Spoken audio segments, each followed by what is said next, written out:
जिसका डर था वो हो गया। अमेरिका और ईरान एक बार फिर वहां खड़े हो चुके हैं आके, जहां वॉर की चिंगारी कब लावा बन जाए, कब आग का विस्फोट बन जाए।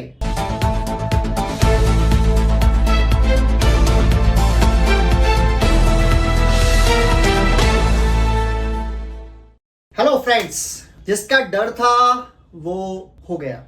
अमेरिका और ईरान एक बार फिर वहां खड़े हो चुके हैं आके, जहां वॉर की चिंगारी कब लावा बन जाए, कब आग का विस्फोट बन जाए, अब ये कहा नहीं जा सकता। क्या क्या हुआ है और मैं क्यों ऐसा कह रहा हूं, और क्या ये ऑलरेडी वॉर शुरू हो गया है, बस वेट है अमेरिका के हमले का, इसके बारे में डिटेल बात करेंगे। और जो भविष्य बता रहा है, जो क्रूड ऑयल का प्राइस बता रहा है, उसे लग रहा है कि दुनिया फिर से एक बार ईरान अमेरिका वॉर में जा सकती है। इजराइल तो ऑफ कोर्स अमेरिका हमला करेगा तो वो भी करेगा। दरअसल क्या हुआ कि डोनाल्ड ट्रंप जो राष्ट्रपति हैं अमेरिका के, उन्होंने संडे को एक बयान दिया। उन्होंने कहा 4 तारीख यानी सोमवार से, यानी कल जो बीत गया, उससे अमेरिकी सेना, अमेरिकी नेवी हॉर्मूज स्ट्रीट में फंसे हुए जहाजों को फ्रीडम ऑफ नेविगेशन के थ्रू वहां से निकालेगी और ईरानी नेवी से बचा के उनको बाहर लाएगी। जैसे ही बयान दिया गया, ईरान ने बोला कि इसके सख्त रेपोक्रेशंस होंगे। अमेरिका को हॉर्मूज स्ट्रीट में जो ईरान का क्षेत्र है वहां पर आना अलाउ नहीं है, और अगर अमेरिका वहां आता है तो फिर ये वॉर हो जाएगा। अमेरिकी तो अमेरिकी होते हैं, मानते तो है नहीं वो। तो उन्होंने कल वो ऑपरेशन शुरू कर दिया। जब ऑपरेशन शुरू किया तो ईरान की 6-7 जो बोट्स होती हैं, जो नावें होती हैं, जो स्पीड बोट्स होती हैं, वो आई उनसे लड़ने के लिए।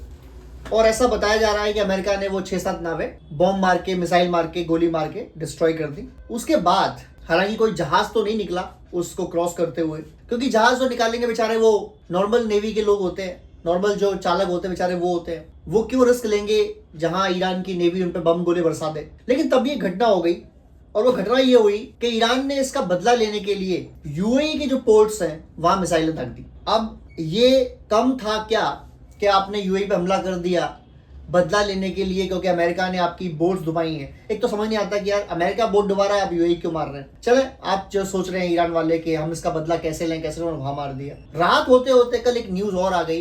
ईरान की मीडिया क्लेम आया कि ईरान ने मिसाइल फायर करी है अमेरिका के जहाज पर, यानी अमेरिका के डिस्ट्रॉयर्स पर, फ्रिगेट्स पर, जो उन्होंने भेजे थे वहां। इस पर जो सेंट्रल कॉम है, यानी अमेरिका की सेंट्रल कमांड जो है, उनका बयान आया कि हमारे जहाज पर कोई मिसाइल नहीं लगी है।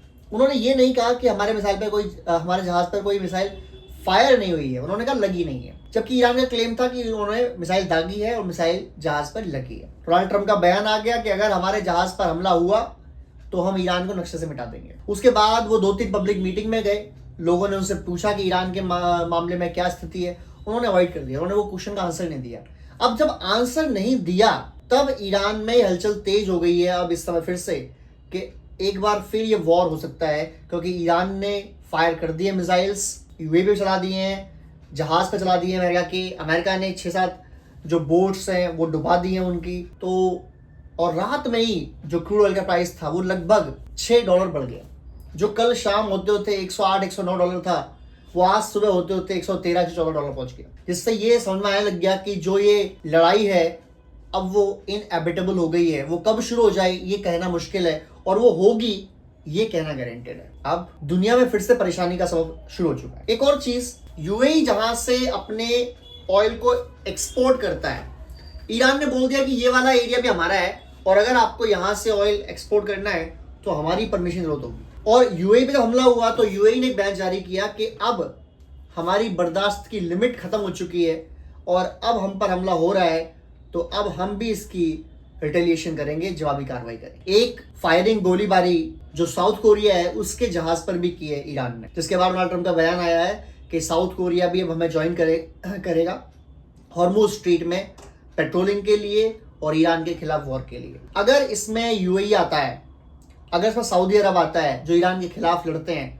तो फिर ये जो वॉर है, अभी तक तो 3 देशों में था, इजराइल, अमेरिका और ईरान में, अब ये फिर मल्टी कंट्री वॉर बन सकता है। और इसमें बहुत ज्यादा चांसेस हैं, बहुत ज्यादा पॉसिबिलिटीज हैं कि ये वॉर वर्ल्ड वॉर बन जाए। अब मैं वर्ल्ड वॉर का नाम क्यों ले रहा हूं, दरअसल हुआ ये कि अमेरिका ने चाइना की एक कंपनी पर ईरान से ऑयल लेने के लिए सैंक्शन लगा दिए, टैरिफ लगा दिए। लेकिन चाइना की गवर्नमेंट ने उस कंपनी को बोला कि आप ईरान से तेल लीजिए, कोई दिक्कत नहीं है। यानी चाइना ने अमेरिका के सैंक्शंस को, टैरिफ्स को मना कर दिया कि हम नहीं मानते, आप तेल लीजिए, कोई दिक्कत नहीं है। इसके बाद जाहिर है कि अमेरिका भड़केगा, अमेरिका उल्टा बोलेगा, लेकिन इस तरह में चाइना रुका नहीं। अब चाइना ने ये और बोल दिया जो ज्यादा बड़ी प्रॉब्लम है। चाइना ने बोला है कि हम ईरान के अंदर यानी ईरान के पास अपने युद्धपोत भेजेंगे, अपनी नेवी के युद्धपोत भेजेंगे, और हमारे जो कमिटमेंट्स हैं ईरान से बिजनेस के, तेल लेने के हम लेते हैं, सामान हम भेजते हैं, यानी जो कुछ भी सामान वो भेजते हैं चाइना ईरान को, वो हमारी कमिटमेंट है और हम ईरान तक छोड़ के आएंगे।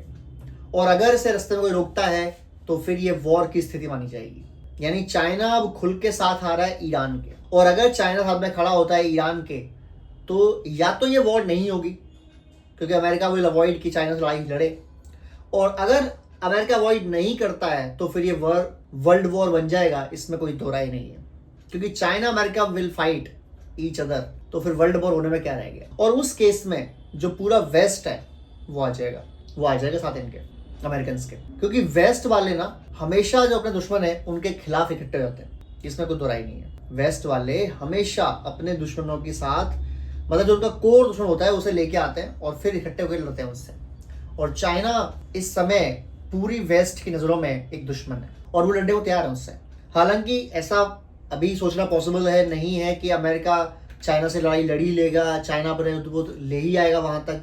चाइना ने बोल दिया है तो हो सकता है वो लेके भी आए, हो सकता है फिर अमेरिका चाइना के जहाज़ों को निकलने दे। लेकिन अगर वो निकलने देता है चाइना जहाज़ों को, तो चाइना के जहाज़ों में क्या होगा वो चेक नहीं कर सकता, और वो चेक नहीं कर सकता तो हो सकता है उसमें मिसाइलें हों, उसमें ड्रोन्स हों, उसमें वो सामान हो जिससे ईरान और मिसाइल और ड्रोन्स की कैपेबिलिटी हासिल करे। ये तो जाहिर है कि ईरान को चाइना हथियार सप्लाई करता है, वो कितने इफेक्टिव है कितने इफेक्टिव नहीं है ये अलग मुद्दा है। लेकिन चाइना एक चीज़ और करता है, चाइना ईरान के जो मिसाइल्स हैं, जो ड्रोन्स हैं, जो भी उनके पास हथियार हैं, उनकी रॉ मटेरियल भी सप्लाई करता है, जो ईरान के लिए ज़्यादा ज़रूरी है। बिकॉज ईरान को अगर लड़ाई में बने रहना है अमेरिका के साथ, इसराइल के साथ, और कल को यूएई, सऊदी अरब और ये देश भी हमला करते हैं तो उनके साथ, तो फिर ये ज़रूरी है कि ईरान की जो सप्लाई लाइन्स है वो बनी रहें। अमेरिका की जो नाकेबंदी है ईरान के पास, ईरान ने हॉर्मुज़ स्ट्रेट में नाकेबंदी कर दी, उससे उसने Saudi Arabia, UAE, Kuwait, Qatar, यानी जितने देश है, ओमान, जितने देश हैं जो अमेरिका की सपोर्ट करते हैं, उन सब को रोका बिजनेस से, उन सब की इनकम कम कराई। अमेरिका ने वही दाव चल दिया साथ में ईरान के, और ईरान के बाहर बंद कर दिया रास्ता। अब जो बाकी देश थे यूएई, कतर, सऊदी अरब, इनको पैसे की बहुत दिक्कत नहीं है, पैसे का बहुत है, बट ईरान को पैसे की दिक्कत है। ऊपर से ईरान अर्थर पड़ा हुआ वहां पर। ईरान के पास ऑयल की स्टोरेज की प्रॉब्लम भी है, हमने वीडियो बना के दिए हैं आपको कई बार कि ईरान के पास अब जो ऑयल स्टोरेज है वो सिर्फ 2 वीक का रह गया है।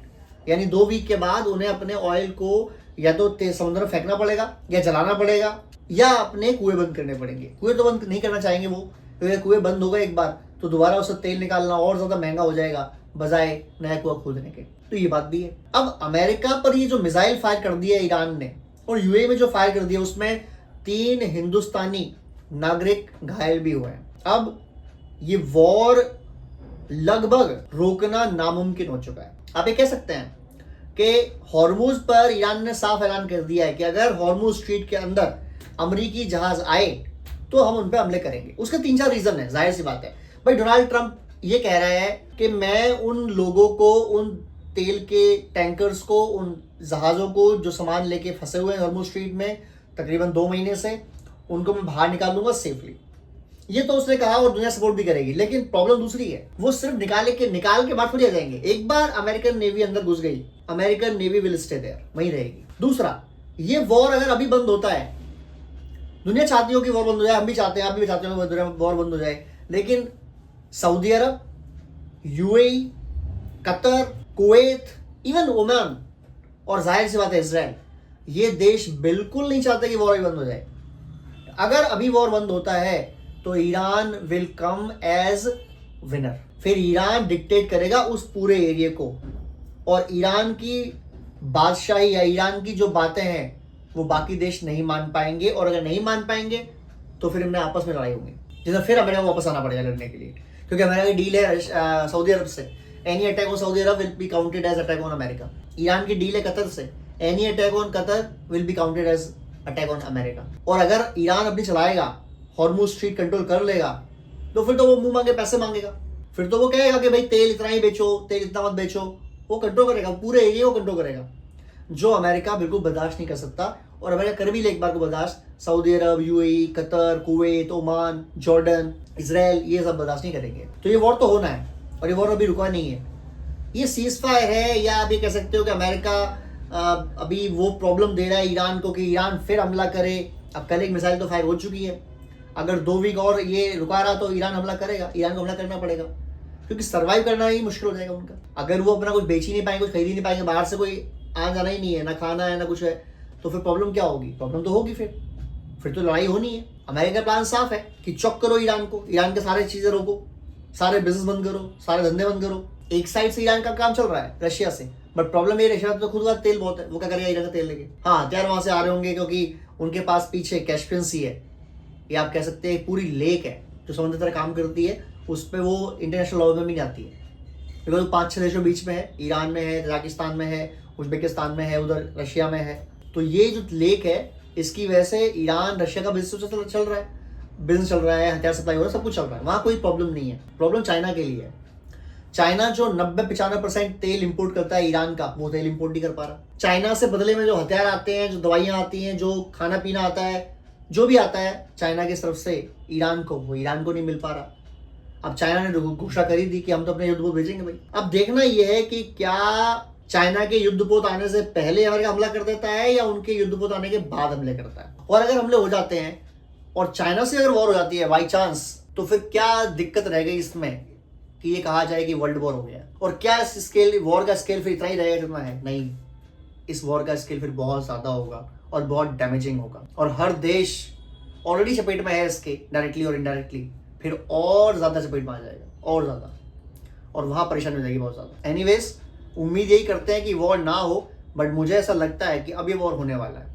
कि कल होगा, परसों होगा, 3 दिन में होगा, 10 दिन में होगा, नहीं कह सकते, बट अब ये होगा। और अमेरिका ने सर्टेनली प्लान शुरू कर दिए हैं वॉर के, इसीलिए अमेरिका ने हथियार भेजे हैं तकरीबन $9 बिलियन के इजराइल को, यूएई को, सऊदी अरब को। क्यों भेजे? ये वो हथियार हैं जो यूज किए जाएंगे अमेरिका की तरफ से, इजराइल की तरफ से हमले के लिए ईरान में, या डिफेंस के लिए ईरान से।